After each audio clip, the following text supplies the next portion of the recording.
Hello बच्चों, कैसे उम्मीद करते हैं कि आप सभी को अच्छे होंगे। आपका मेरे चैनल पर एक बार फिर से बहुत बहुत स्वागत है। आज हम लोग इस वीडियो में क्लास 10 का एक्सरसाइज 3.1 पढ़ेंगे, जिसमें हमें दो चर वाले रैखिक समीकरण का ग्राफीय और फिर बीजगणितीय निरूपण के बारे में पढ़ना है। तो चलिए शुरू करते हैं। वीडियो शुरू करने से पहले नए आने वाले बच्चे से गुजारिश है कि लाल बटन दबा के मेरे चैनल को सब्सक्राइब कीजिए और साथ ही साथ बेल आइकन भी जरूर दबाइए। तो चलिए शुरू करते हैं।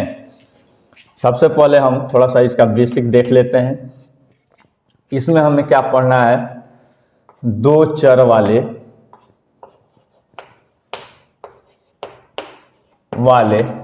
रैखिक समीकरण।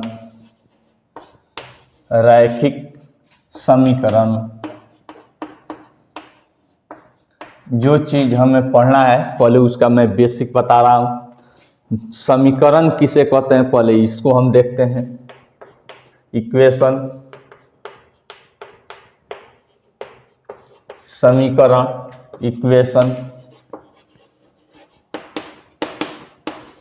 इक्वेशन जो है इसमें तीन चीजें होती है। LHS लेफ्ट हैंड साइड, फिर RHS हो और फिर इक्वल हो, उसे हम क्या कहते हैं? समीकरण कहते हैं, इक्वेशन कहते हैं, ठीक ना। जैसे 2 + x = 5। फिर यहाँ पे देखिए इसमें एक चर है। क्या है? एक चर है, यानी कि चर तो आपको हम बता ही दिए हैं पहले कि जिसका मान फिक्स नहीं होता है उसे हम वेरिएबल चर कहते हैं। तो देखिए यहाँ पे x है, केवल एक यही है जिसका मान फिक्स नहीं होगा। तो यह एक चर में समीकरण है, यानी कि इक्वेशन इन वन वेरिएबल। लेकिन यहाँ पे हमको क्या पढ़ना है? दो चर वाले रैखिक समीकरण। तो यहाँ पे मैं लिख दूं x + y = 3। तो देखिए, तो यहाँ पे एक चर और दो चर, यानी दो तरह का चर है। और यह यहाँ पे LHS है और बराबर है और फिर RHS है। यहाँ पे मैं लिख देता हूँ LHS, फिर इक्वल भी है और फिर RHS भी है, ठीक ना। तो देखिए, तो यह समीकरण है और यह दो चर में है, इसीलिए हम इसे कहेंगे इक्वेशन इन टू वेरिएबल, यानी कि दो चर में रैखिक समीकरण। अब रैखिक किसे कहते हैं इसको भी हम समझते हैं। यहाँ पे मैं स्टार लगा देता हूँ। रैखिक का अर्थ मैं पहले भी बता चुका हूँ। रैखिक,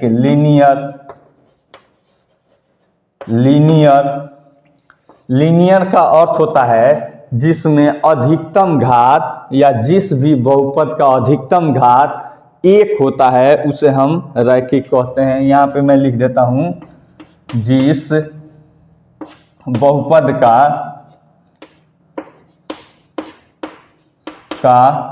घात लिखिए, या अधिकतम घात कितना हो? एक हो। क्या हो? एक हो। और इसे लीनियर या रैखिक क्यों नाम पड़ा यह भी समझ लीजिए। यहाँ पे मैं लिख देता हूँ रैखिक नाम क्यों पड़ा। तो देखिए, तो यहाँ पे इसका रैखिक या लीनियर इसलिए नाम पड़ा क्योंकि इसका जब हम ग्राफ खींचते हैं तो यह एक सीधी रेखा में जाती है, ठीक ना। तो यहाँ पे मैं लिख देता हूं कि एक बहुपद वाले समीकरण का ग्राफ एक सरल रेखा होता है। एक सरल रेखा होता है। इसलिए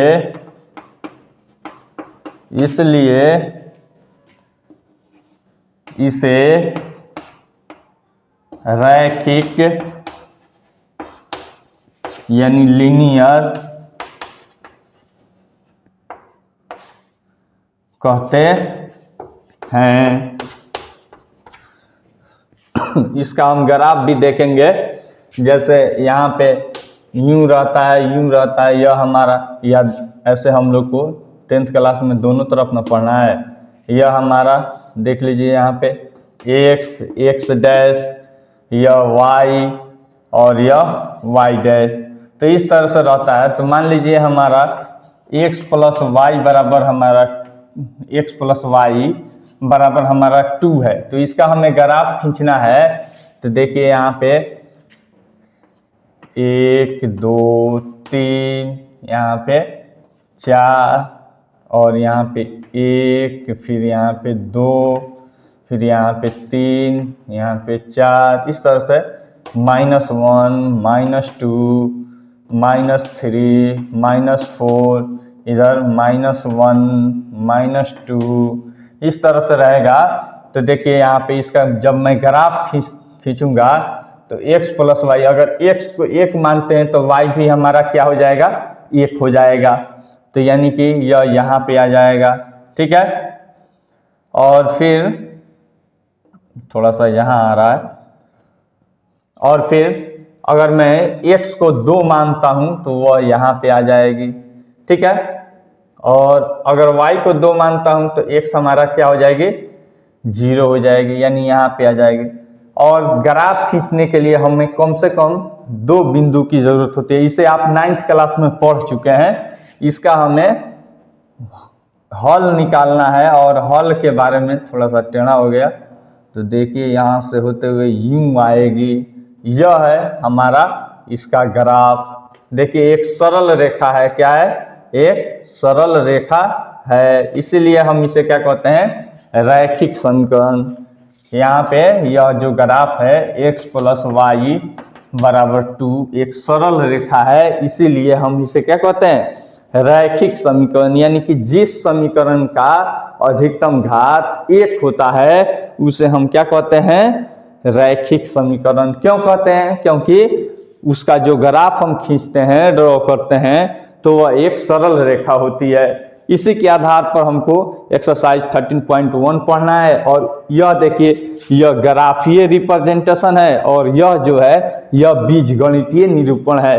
तो इसी के सहारे से हमको क्वेश्चन दिया है कुछ, और उसको हम लोग देखेंगे और हल करने की कोशिश करेंगे।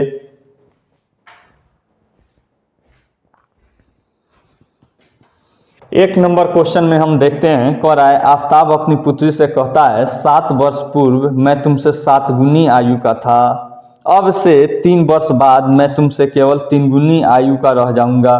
क्या यह मनोरंजक है? इस स्थिति को बीजगणितीय एवं ग्राफीय रूपों में व्यक्त कीजिए। तो देखिए यहाँ पे सबसे पहले जो कह रहा है, यहाँ पे आफताब और पुत्री के बीच में संवाद हो रहा है।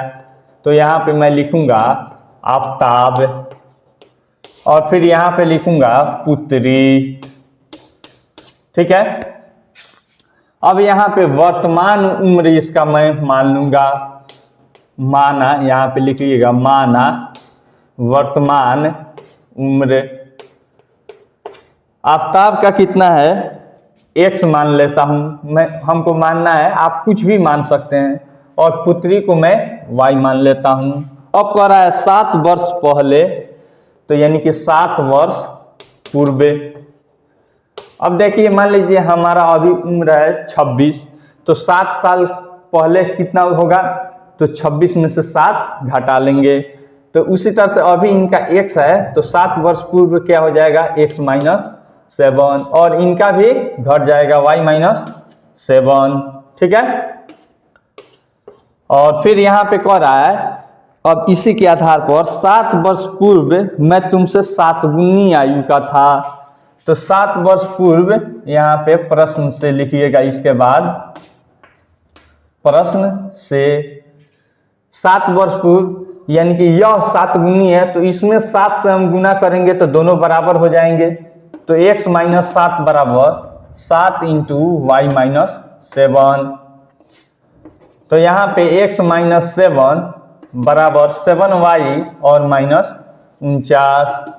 तो देखिए यहाँ पे x - 7y, और फिर यहाँ पे यह जो माइनस में इधर लेकर आ जाइए, -7 + 49 बराबर जीरो।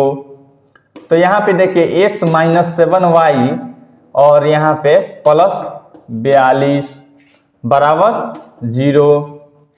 और दो चर वाला जो रैखिक समीकरण होता है उसका स्टैंडर्ड फॉर्म क्या होता है, ax plus by plus c बराबर जीरो। यह इसका स्टैंडर्ड फॉर्म या मानक रूप होता है। तो आप इतना ही रहने दीजिए। यह हो गया ग्राफीय निरूपण। फिर उसके बाद यहाँ पे कह रहा 3 वर्ष बाद, 3 वर्ष बाद,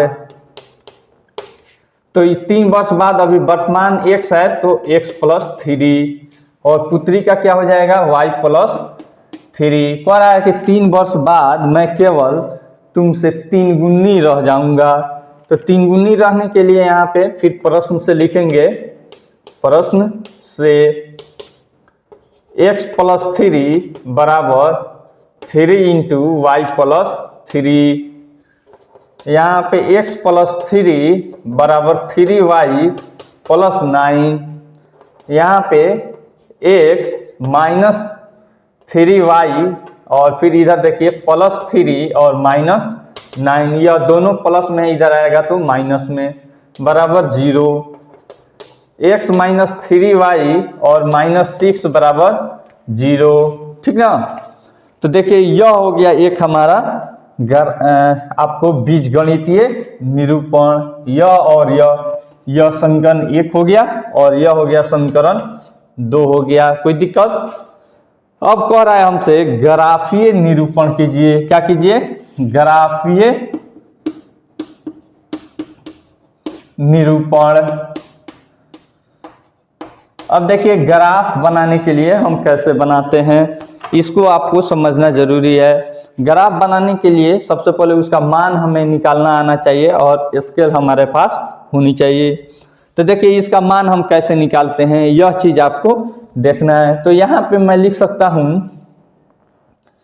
3y को उधर रख लीजिए या फिर ऐसे देखिए यहाँ पे मैं इसे ऐसे लिख सकता हूँ x माइनस 3y है तो यहाँ पे x रहने दीजिए, ठीक है। फिर यहाँ पे इस दोनों को उधर फेंक दीजिए तो यहाँ पे हो जाएगा 3y और प्लस 6, ठीक ना। तो यहाँ पे ले लीजिए x माइनस 6 और फिर बाई 3 बराबर y, यानी y का वैल्यू x माइनस 6 और बाई 3 हो गया। तो इसको हम ऐसे कर देते हैं, ऐसे करते हैं, यहाँ पे x ले लेते हैं और यहाँ पे y। तो एक बार x को हम आसान तरीका आपको बता रहे हैं, एक बार x का वैल्यू आप 0 ले लीजिए। क्या ले लीजिए? 0। तो देखिए y बराबर कितना आ जाएगी, देखिए y बराबर यहाँ पे 0 लिया, 0 माइनस 6 बराबर माइनस 6 बाई 3 यानी माइनस 2 आ जाएगा। तो यहाँ पे लिख दूंगा माइनस 2, ठीक है। फिर एक बार क्या कर लीजिए y को 0 ले लीजिए, सबसे आसान तरीका y को 0 ले लीजिए। तो हमारा y 0 हो जाएगा तो इसमें 3 से गुना होगा तो यह भी 0 हो जाएगा। तो यानी x बराबर हमारा इधर माइनस 6 जो है इधर आएगा प्लस 6 यानी कि 6 हो जाएगा। कोई दिक्कत? फिर इसका देखिए यहाँ पे आप y बराबर आप लिख सकते हैं, ऐसे कर लीजिए। यहाँ पे माइनस 7y है तो इसको उधर फेंक दीजिए, x प्लस 42 और बराबर माइनस इधर आएगा तो प्लस में 7y। तो यहाँ पे देखिए x प्लस 42 और बाई 7 बराबर y। तो फिर ऐसा ही है, आप टेबल बना लीजिए, यहाँ पे लिखिए x और यहाँ पे लिखिए y। एक बार x को हम 0 लिए तो हमारा y कितना हो जाएगा, देखिए यहाँ पे 6 हो जाएगा, ठीक है। और फिर अगर हम इसको 0 लेते हैं तो यह लंबा हो जाएगा 42। तो हम क्या लेते हैं, कम लेते हैं, यानी कि एक बार 7 ले लेते हैं, ठीक है। एक बार x को 7 ले लेते हैं तो यह हमारा हो जाएगा 42 7 49 यानी कि 7 हो जाएगा, ठीक है। यानी कि 2 पॉइंट हमको मिलना ज़रूरी है और उसी से हम एक ग्राफ खींच सकते हैं। अब देखिए इसमें अधिकतम x 7 है, इसमें अधिकतम x 6 है, इसमें y -2 है, इसमें 6 और 7 है। तो देखिए हम कैसे ग्राफ खींचते हैं, x अक्ष और y अक्ष ऐसे खींच लेते हैं।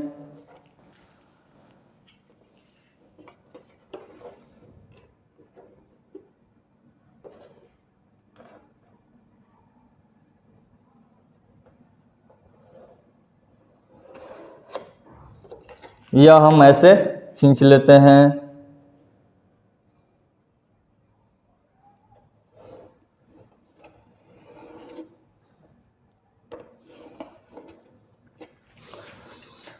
यहाँ पे थोड़ा सा और ऊपर कर देते हैं और यहाँ पे हम नीचे कर देते हैं। यह हमारा y और यह हमारा y डैश, यह हमारा x और यह हमारा x डैश। अब देखिए x में 0 यानी 7 और 0 6, तो देखिए यहाँ पे 1 बराबर बराबर आप स्केल से ले लीजिएगा माप कर। यहाँ पे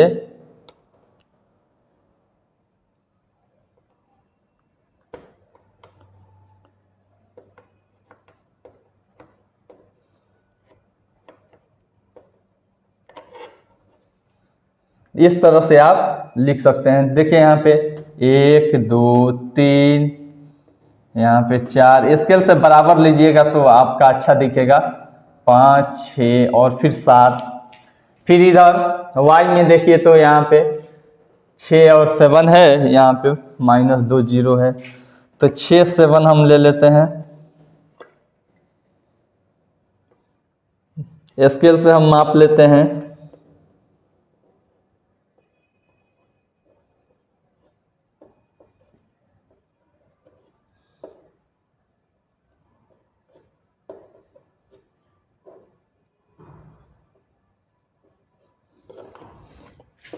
एक 2 3 4 5 6 7 8, फिर यहाँ भी हम ले लेते हैं।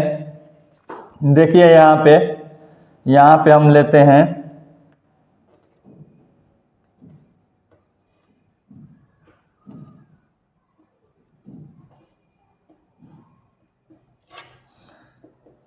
-1 -2 -3 -4 -5 और फिर -6। इधर भी आप ले लीजिएगा -1 -2, फिर यहाँ पे -3। इस तरह से आप स्केल की सहायता से लीजिएगा और भी ले लीजिए -4, फिर यहाँ पे -6। ठीक है। अब देखिए यहाँ पे पहला जो है हमारा यह है, तो इसका ग्राफ हम खींचेंगे 0 और 6। कहाँ है, खोजिए 0 और 6 कहाँ है। x अक्ष 0 यहाँ है और y अक्ष हमारा यहाँ है, तो यह पॉइंट हमारा हो गया 0,6। फिर 7,7, तो देखिए 7,7 यानी कि इसके सामने यूं जाएगा ऐसे और फिर इसके सामने यूं जाएगा यह ऐसे। ठीक है, यानी यह हो गया और इस पे हम पेंसिल का नोक रखेंगे और यूं ऐसे मिलाते हुए आगे की तरफ लेकर चले जाएंगे। ठीक ना। और इस पे हम तीर का निशान लगाकर और लिख देंगे क्या है, x यहाँ पे है x -7y, x -7y +42 बराबर 0, या फिर इसको बराबर देकर -42 भी आप लिख सकते हैं। यह हो गया एक ग्राफीय रिप्रेजेंटेशन। अब हम इसको दिखाएंगे। 0 और -2 है, x अक्ष 0 है, तो देखिए यहाँ पे 0 और -2 यहाँ ना आएगा, हम ही यहाँ पे गड़बड़ ले लिए हैं, यहाँ आ गया। ठीक है। और फिर यहाँ पे देखिए 6,0, तो x अक्ष 6 पे जाइए और y अक्ष यानी कि 0, तो y अक्ष 0 यहीं पे है, तो देखिए यहाँ पे यह है और दोनों को हम क्या कर लेंगे, स्केल की सहायता से मिला देंगे। देखिए स्केल की सहायता से हम मिला रहे हैं।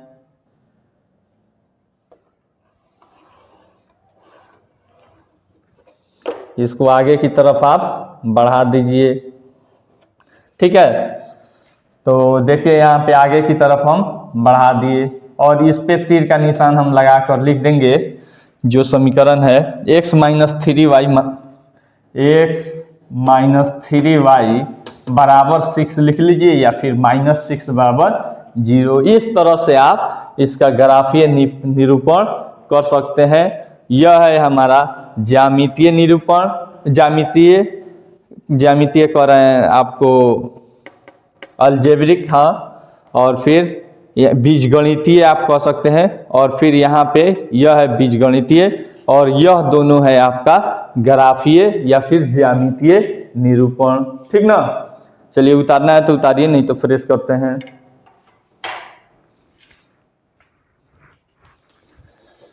दो नंबर क्वेश्चन हम देखते हैं। कह रहा है क्रिकेट टीम के एक कोच ने 3900 रुपये में 3 बल्ले और 6 गेंद खरीदे।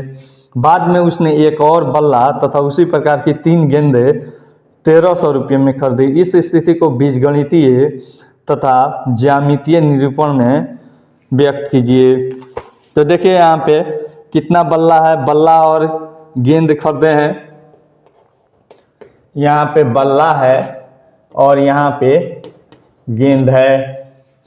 कितना बल्ला खरीदा है, यहाँ पे 3 बल्ला है, 3 और फिर 6 गेंद। कितना रुपया में किने हैं, 3900 रुपये में खरीदे हैं। फिर यहाँ पे एक और चीज़ यहाँ पे दिया है 2 नंबर में, बाद में फिर गए हैं तो एक बल्ला, ठीक ना, और फिर उसने एक बल्ला और 3 गेंद, एक बल्ला और 3 गेंद बराबर 1300 रुपया में खरीदे हैं। तो देखिए इसी का हमें ग्राफीय और फिर बीजगणितीय रूप में निरूपण करना है। तो यहाँ पे लिखेंगे माना एक बल्ला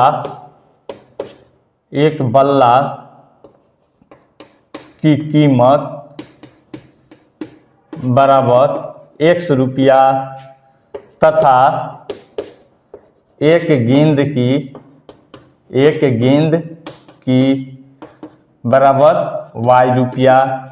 तो देखिए 3 बल्ला खरीदे हैं तो 3x हो जाएगा और प्लस 6 गेंद खरीदे हैं तो 6y हो जाएगा बराबर 3900। यह एक हो गया हमारा समीकरण 1। या फिर एक और इसमें छोटा कर सकते हैं, इसमें से दोनों में से 3 कॉमन हो जाएगा, इसमें से भी 3 कॉमन हो जाएगा, काट कर खत्म कर सकते हैं। इसका देखिए एक बल्ला है तो यह x और प्लस 3y बराबर 1300। यह हो गया हमारा समीकरण 2। इसको और छोटा कर देते हैं, इस दोनों में से देखिए 3 कॉमन हो जाएगा, बचेगा x प्लस 2y बराबर यहाँ पे 3 गुना 1300, 39 के बदला में 3 गुना 1300 हम लिख सकते हैं। 3 से 3 काटा, बच गया हमारा x प्लस 2y बराबर 1300। ठीक ना, अब देखिए यह हो गया हमारा समीकरण 1 और यह हो गया हमारा बीजगणितीय रूप, और फिर यह है हमारा समीकरण 2 और यह है बीजगणितीय निरूपण। अब इसे हमें करना है ग्राफीय रिप्रेजेंटेशन। तो ग्राफ के लिए हम देखिए यहाँ पे कैसे करेंगे। यहाँ पे मैं लिख सकता हूँ y, ऐसे लिखिए 2y बराबर 1300 माइनस x। तो फिर y बराबर हम लिख सकते हैं 1300 माइनस x और बाई 2। ठीक है, ऐसे आप लिख लीजिएगा और यहाँ पे ऐसे एक खाका बना लीजिए, यहाँ पे x और यहाँ पे y। ठीक ना, अगर x बराबर आप 600 लेते हैं तो यहाँ पे y बराबर 600 हो जाएगा। फिर उसके बाद अगर x बराबर 300 लेते हैं आसानी के लिए, इसको 0 कीजिएगा तो दिक्कत हो जाएगा, थोड़ा लंबा हो जाएगा। यहाँ पे हम लिख लेते हैं 300, तो हमारा y हो जाएगा, देखिए 500 यह हो जाएगा। फिर उसके बाद इसको हम देखते हैं यह वाला, यहाँ है हमको x + 3y बराबर 1300। तो यहाँ देखिए, यहाँ पे हम लिख सकते हैं 3y बराबर 1300 माइनस x, फिर उसके बाद y बराबर 1300 माइनस x और बाई 3। तो देखिए अब यहाँ पे इसका भी हम ऐसे खाका बना लेते हैं, यह x और यह y। अगर हम x को हम ले लेते हैं, ऐसा लेंगे आसान कि जिससे हमको आसानी हो, कट जाए। तो यहाँ पे हम ले लेते हैं 100, x बराबर 100, तो हमारा y हो जाएगा 1200, बचेगा तो 3 चौका 1200 यानी 400। फिर उसके बाद अगर हम इसको 400 ले लेते हैं तो हमारा यह हो जाएगा 300। अब देखिए इसका हम ग्राफ खींचेंगे, तो ग्राफ खींचने के लिए हम वहीं देख लीजिए, x इसमें 100 400 है, 100 300 है, y 400 300 है, y 600 500 है। यानी कि ऐसा ही हम लेंगे जिससे हमको यह आसानी से प्राप्त हो जाए।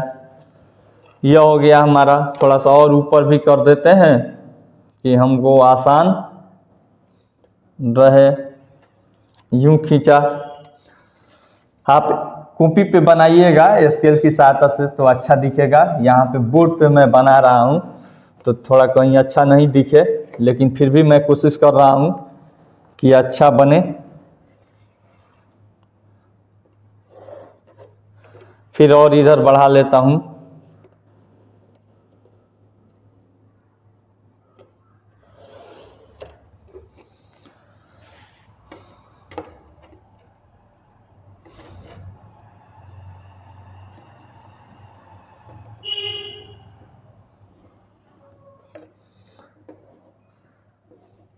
यह है हमारा y में 600 है, तो ठीक है। यह है y, यह है y डैश, यह है x और यह है हमारा x डैश। बराबर बराबर दूरी पर मैं लूँगा, तो ये यहाँ पे देखिए मैं बराबर दूरी पे ले लेता हूँ।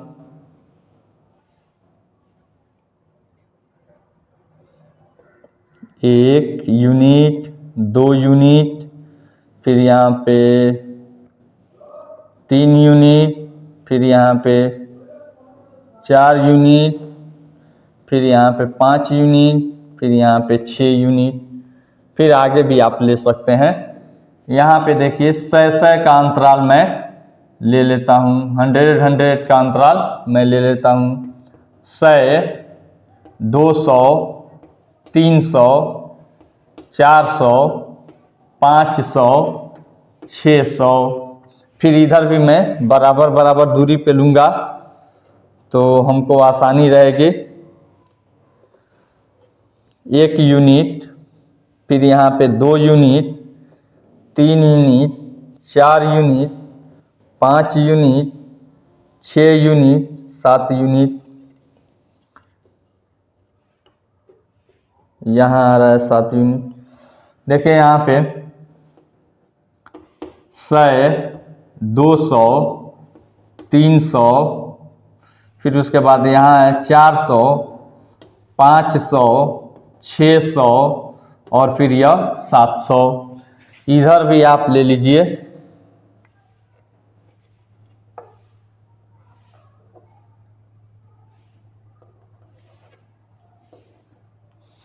-100, -200, -300। फिर इधर देखिए, इधर भी ले लीजिए।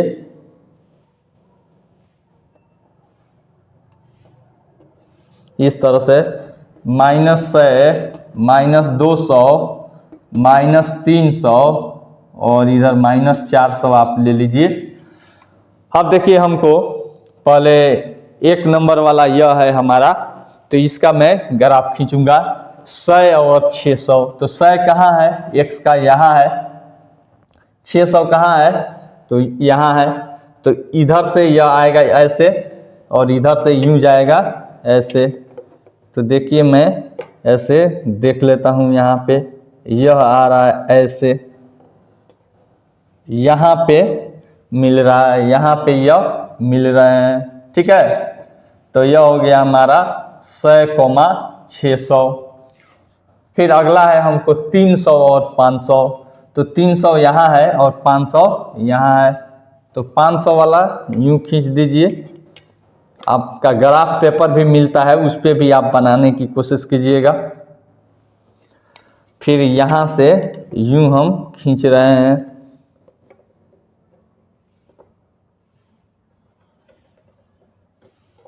देखिए यहाँ पे हम खींच रहे हैं। तो यह हो गया हमारा यह, तो 300 500, 300, 500, इसका भी लिख दीजिए 100, 600, 100, 600।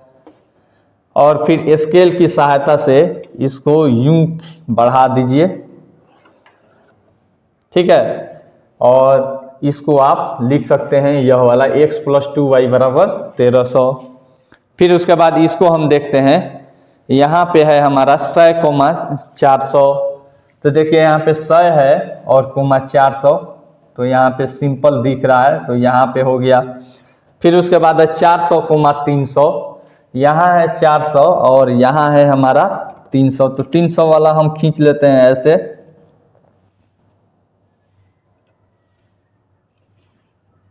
डैश डैश से आप मिलाइएगा।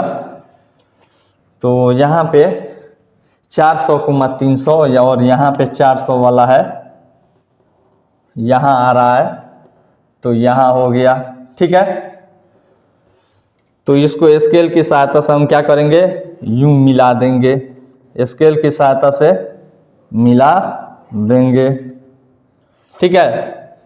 और इसको हम, इसका जो है हमारा बीजगणित, उसको लिख देंगे x + 2y = 1300। और यह है हमारा यहाँ x + 3y = 1300, ठीक है। यह हमारा आंसर हो जाएगा। देखिए यहाँ पे यह जरूरी नहीं है कि आप ऐसा लाइन खींचिएगा ही, आपके ग्राफ पेपर में ऑलरेडी खींचा रहता है, आप नहीं भी खींचते हैं, अगर प्लेन पेपर में बनाते हैं तो गलत नहीं है, लेकिन सामने सामने हम आपको दिखाने के लिए खींच दिए हैं। चलिए उतारना है तो उतारिए, नहीं तो फ्रेश करते हैं। 3 नंबर क्वेश्चन हम देखते हैं। कह रहा है 2 केजी सेब और 1 केजी अंगूर का मूल्य किसी दिन 160 रुपया था। एक महीने बाद 4 केजी सेब और 2 केजी अंगूर का मूल्य 300 रुपया हो जाता है। इस स्थिति को बीजगणितीय तथा ज्यामितीय रूपों में व्यक्त कीजिए। तो चलिए इसको हम बीजगणितीय और ज्यामितीय रूप में निरूपित करते हैं। तो सबसे पहले क्या क्या हमको दिया है, सेब दिया है, यहाँ पे दिया है सेब, और एक क्वांटिटी दिया है अंगूर। तो सेब हमको दिया है 2 केजी, अंगूर दिया है हमको 1 केजी, और इसका मूल्य दिया है 160 रुपया। फिर उसके बाद यहाँ पे देखिए, यहाँ पे दे दिया है 4 केजी सेब, फिर दूसरा दिया है 4 केजी सेब, और फिर यहाँ पे अंगूर कितना दे दिया है, और 2 केजी अंगूर, 2 केजी अंगूर बराबर कितना में मिला है, 300 में मिला है। देखिए इसी को हमें निरूपित करना है। तो यहाँ पे लिखेंगे माना 1 केजी सेब का मूल्य बराबर 100 रुपया, तथा 1 केजी अंगूर का मूल्य बराबर y रुपया। ठीक है। तो अब देखिए 2 kg है, तो यहाँ पे 2 गुना x बराबर 2x और प्लस 1 kg अंगूर है तो 1 गुना y बराबर y बराबर 160। यह हो गया हमारा समीकरण 1। फिर उसके बाद इसका देखिए यहाँ पे 4 kg है और 2 kg है, तो यहाँ पे क्या हो जाएगा 4x प्लस 2y बराबर 300। दोनों में से 2 कॉमन कर लीजिए, 2x प्लस y बराबर 2 गुना 150। यह देखिए डायरेक्ट हम काट दे रहे हैं, इधर गुना में इधर आएगा भाग में, तो यह कट जाएगा कि नहीं। तो हमारा देखिए बच गया 2x प्लस y बराबर 150। यह समीकरण 1 हुआ, तो यह समीकरण 2 हुआ। अब देखिए इसको हम निरूपित करते हैं या फिर इसका खाका निकालते हैं। यह हमारा बीजगणितीय निरूपण हो गया। अब हम ज्यामितीय निरूपण के लिए इसका वैल्यू निकालेंगे। तो यहाँ पे लिखेंगे y बराबर 150 और माइनस 2x, ठीक है। तो ऐसे कर देंगे हम, एक तरफ x ऊपर और नीचे में y। देखिए यहाँ पे x बराबर हम क्या रखें, x बराबर अगर हम ले लेते हैं कितना 10 20 30 ऐसे करके लेंगे, या फिर 20 का अंतराल हम ले लेते हैं। तो अगर हम 20 ले लेते हैं तो यहाँ पे 110 हो जाएगा, ठीक ना। तो हम ले लेते हैं, आपको 40 ले लेते हैं हमारे आसानी के लिए। x बराबर हम 40 लेते हैं तो हमारा y हो जाएगा 70। अगर इसको हम 50 ले लेते हैं तो हमारा y हो जाएगा, यहाँ पे देख लीजिए 50 लिए हैं तो 100, यानी कि यह भी 50 बच जाएगा। फिर उसके बाद इसको हम देखते हैं, यह है हमारा 2x प्लस y बराबर 160। तो यहाँ पे y बराबर 160 और माइनस 2x, ठीक ना। तो देखिए यहाँ पे ठीक है 160 माइनस 2x। चलिए अब मैं इसका ऐसे निकाल लेता हूं, यहाँ पे x और यहाँ पे y।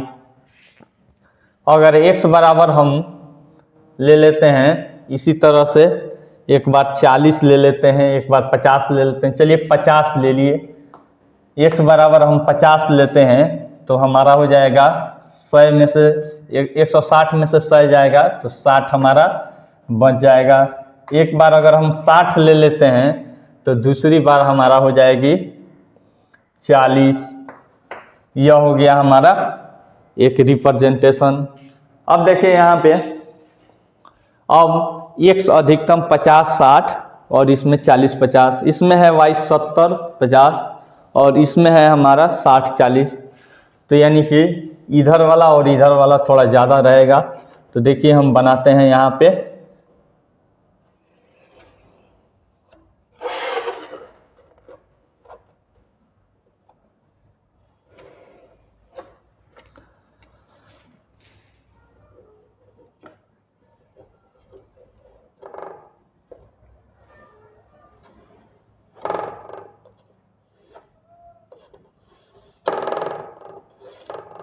यह हो गया हमारा।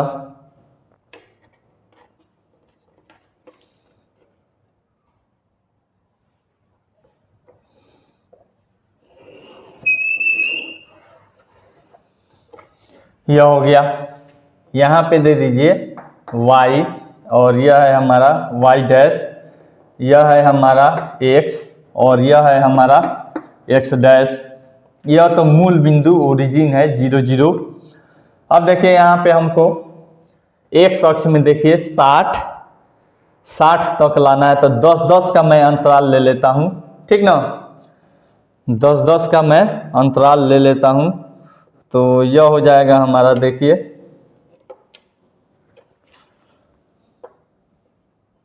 1 यूनिट 2 यूनिट, उसके बाद 3 यूनिट 4 यूनिट, 5 यूनिट, 6 यूनिट, फिर उसके बाद 7 यूनिट। फिर इधर हम ले लेते हैं 1 यूनिट, फिर इसके बाद 2 यूनिट, 3 यूनिट, फिर 4 यूनिट, फिर 5 यूनिट, 6 यूनिट, 7 यूनिट, 8 यूनिट। ठीक है, तो देखिए 10 का अंतराल, 10 बराबर अंतराल लिया जाता है। फिर यहाँ पे 20, 30, 40, फिर यहाँ पे 50, फिर यहाँ पे 60, फिर यहाँ पे 70 और यहाँ पे 80। इधर देखिए 10, 20, 30, 40, 50, 60 और फिर 70। इधर भी ले लीजिए,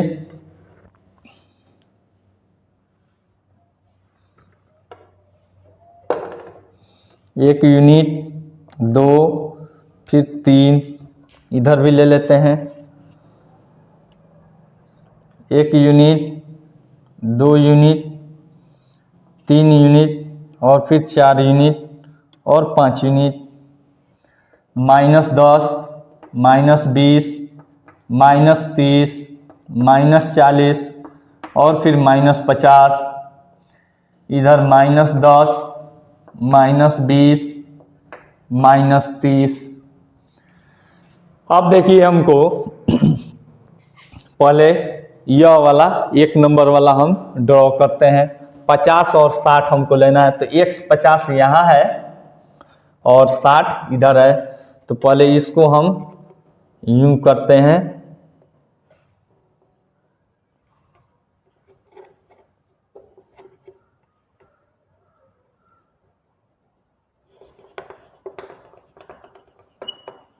यूं गया,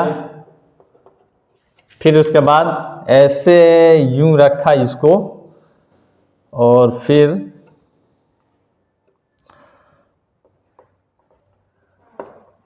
डैश डैश से आप मिलाइएगा।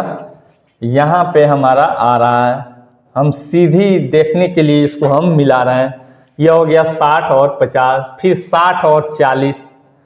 तो देखिए यहाँ पे 60 और फिर 40, तो 60 और 40 हमको देखना है। ये अरे गड़बड़ कर दिए, पहले हमारा 50 था, 50 से हमको लेकर जाना था। यहाँ पे देखिए हम 60 से मिला दिए हैं, ठीक ना।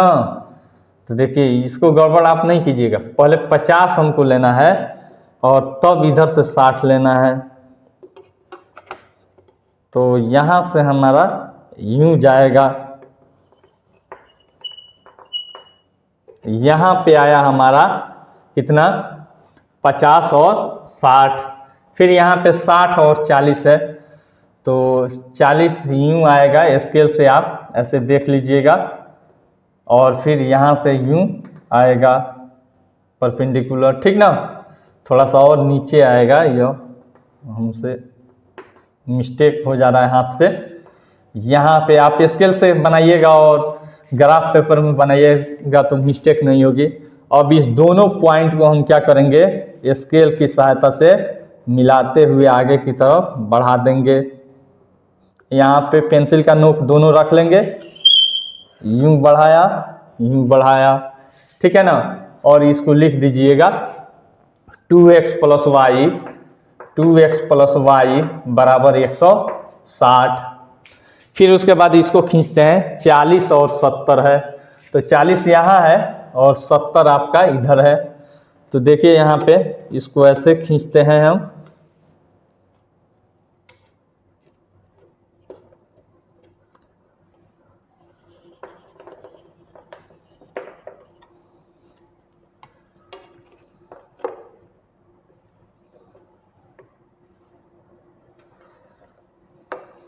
यहाँ पे आ रहा है यह,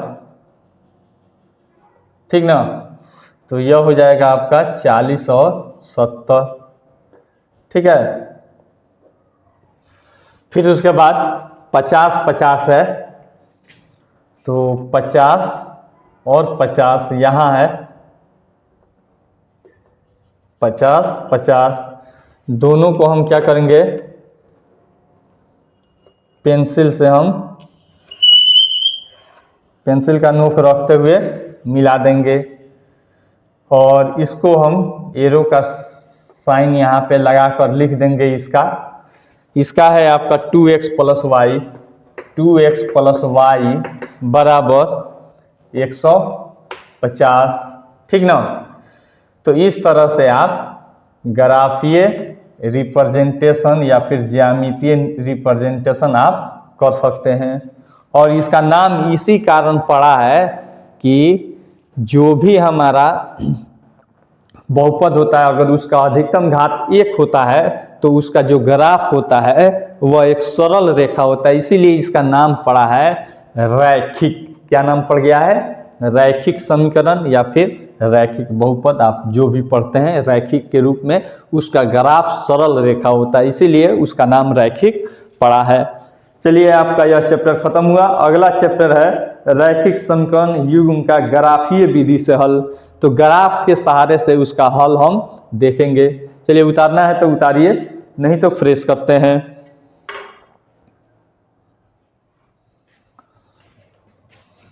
आई होप आपको यह वीडियो बहुत पसंद आई होगी। अगर वीडियो पसंद आई तो लाइक कीजिए, अपने फ्रेंड्स के साथ शेयर कीजिए तथा चैनल को अभी तक सब्सक्राइब नहीं किए तो सब्सक्राइब करना मत भूलिए। Thanks for watching.